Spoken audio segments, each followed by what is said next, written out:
Boating season is here, but if you're going to be out drinking on a boat, you're going to have to follow the rules. News Channel 18's Elizabeth Rentschler joins us from Lake Schaefer in Monticello with the consequences you can expect should you choose to drink and operate a boat.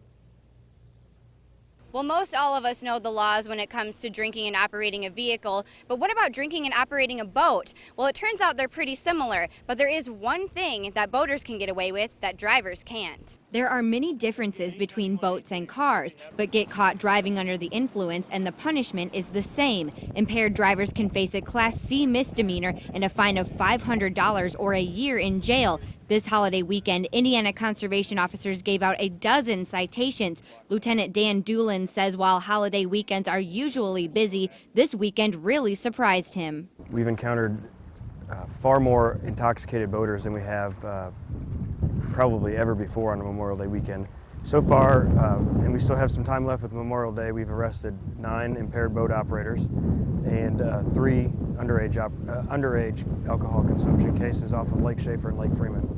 Doolin says most boats are stopped for smaller offenses, but if officers suspect the driver is impaired, they have the right to issue sobriety tests. Okay. Make sure you have a valid driver's license. And how much have you had to drink today? None. Great.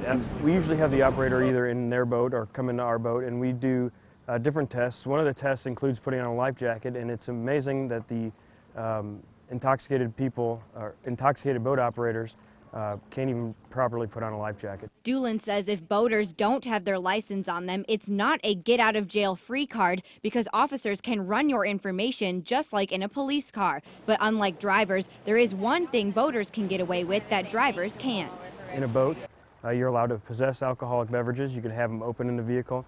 The operator's allowed to drink alcoholic beverages as long as they're not over the legal limit of .08. Doolin says boaters need to be aware that being out on the water can also affect the alcohol differently than on land.